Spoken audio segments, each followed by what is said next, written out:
Good morning and welcome back to Shantikunj online classes. Children, I am your science teacher. In previous lecture, we discussed about chapter number 4, soil erosion and conservation. So children, today we continue our same chapter. So come to page number 26 and the topic is effects of soil erosion. Because of soil erosion, the topsoil loses its fertility. अब होता क्या है कि जब हमारी मिट्टी का कटान शुरू हो जाता है तो उसकी जो ऊपर की लेयर होती है तो उसकी फर्टिलिटी कम होने लगती है, क्योंकि जो फर्टिलिटी होती है उसकी वो अब बह के दूसरी जगह चली जाती है। The less fertile subsoil comes to the surface and as time passes by the fertile land slowly turns barren.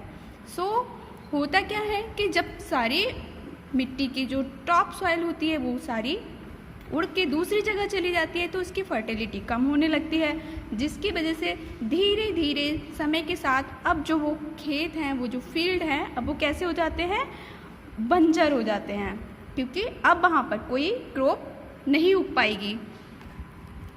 The land affected by soil erosion can not hold plants properly in the soil. अब वो मिट्टी में कोई भी plants अच्छे से नहीं उग पाएगा, क्योंकि उसकी जो रूट्स हैं वो अच्छे से अब वो होल्ड नहीं कर पाएगी।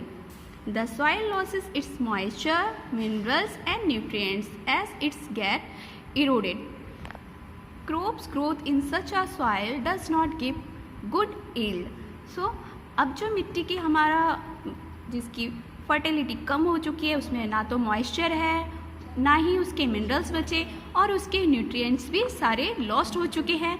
ऐसे में फसल अच्छे से ग्रोथ भी नहीं करेगी और हमें प्रॉपर ग्रोथ नहीं मिलेगी। Erosion can change the size and shape of land. Erosion की वजह से साइज और शेप भी कम हो जाता है हमारी लैंड का।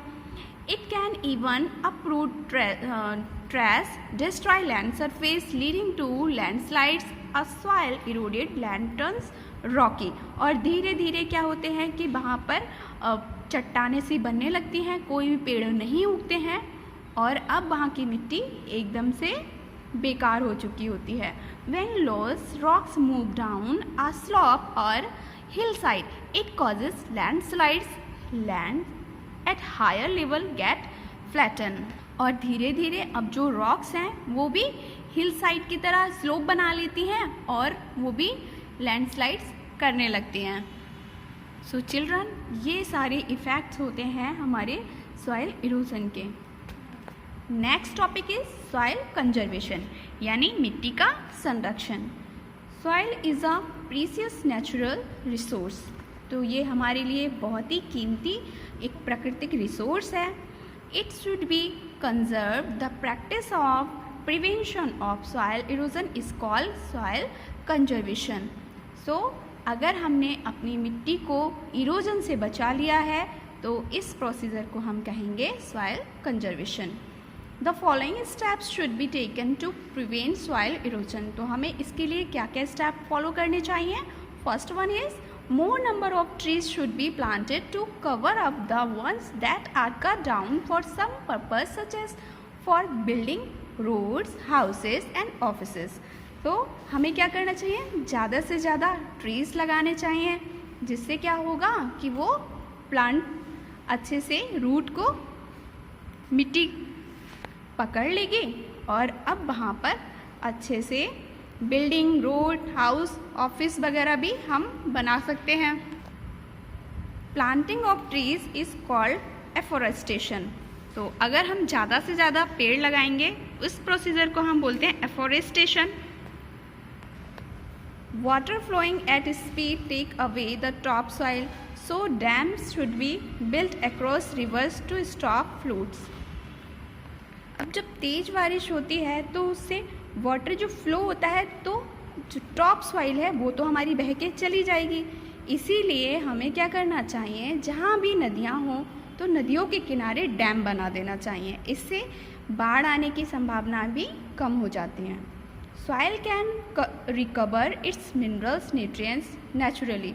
If different crops are grown on farmland, the practice of growing different crops on the farmland it called crops rotation.